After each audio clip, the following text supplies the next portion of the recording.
देश और दुनिया की बड़ी खबरों के लिए जुड़े रहे हमारे साथ आपका अपना चैनल भारत न्यूज जेके। धन्यवाद। इंडोनेशिया ने विरोध प्रदर्शनों के बीच विवादास्पद चुनाव कानून में बदलाव को स्थगित कर दिया।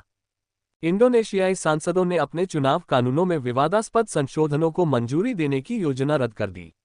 ये कदम तब उठाया गया जब हजारों प्रदर्शनकारियों ने संसद भवन के सामने रैली की। परिवर्तनों ने संवैधानिक न्यायालय के फैसले को उलट दिया होगा, जिसने क्षेत्रीय चुनावों में उम्मीदवारों को नामांकित करने के लिए न्यूनतम सीमा की आवश्यकता को रद्द कर दिया था और उम्मीदवारों के लिए न्यूनतम आयु सीमा 30 वर्ष रखी थी। यूएई ने तालिबान द्वारा नियुक्त अफगान राजदूत के प्रमाण पत्र स्वीकार किए। संयुक्त अरब अमीरात ने राज्य में नियुक्त अफगानिस्तान के राजदूत की योग्यताओं को स्वीकार कर लिया है।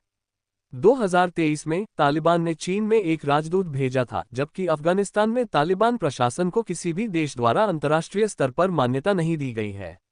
विशेष रूप से चीन 2021 में तालिबान के अधिग्रहण के बाद औपचारिक रूप से अफगानिस्तान में एक नया राजदूत नामित करने वाला पहला देश बन गया। खाद्य मुद्रास्फीति का दबाव कम होने के कम संकेत दिख रहे हैं। RBI governor. मौद्रिक नीति समिति एमपीसी की बैठक में आरबीआई गवर्नर शक्तिकांत दास ने कहा, खाद्य मुद्रास्फीति का दबाव निकट अवधि में कम होने के बहुत कम संकेत दिखा रहा है। उन्होंने कहा, मौद्रिक नीति को मुख्य घटकों पर खाद्य कीमतों के दबाव के संभावित प्रभाव के प्रति सतर्क रहना होगा। उन्होंने कहा, ये अपस्फीति के अंतिम चरण के लिए महत्वपूर्ण है।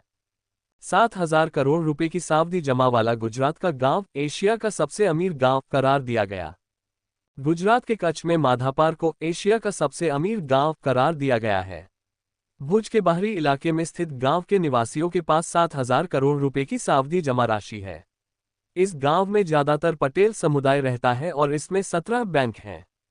समृद्धि का कारण यहां के एनआरआई परिवार हैं, जो हर साल स्थानीय बैंकों और डाकघरों में करोड़ों रुपये जमा करते हैं।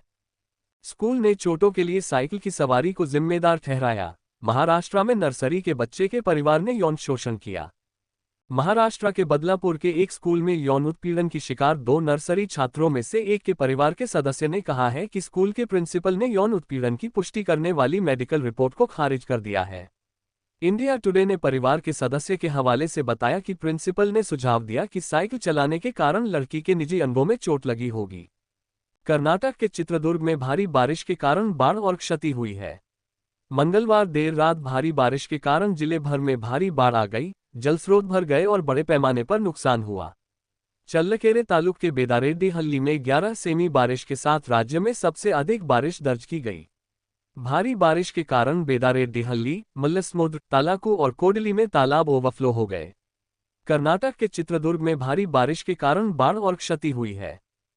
ऐसे देश और दुनिया की खबर देखने के लिए हमारे YouTube चैनल को सब्सक्राइब कीजिए और Facebook चैनल को फॉलो कीजिए। कमेंट, लाइक, शेयर करना ना भूले। धन्यवाद।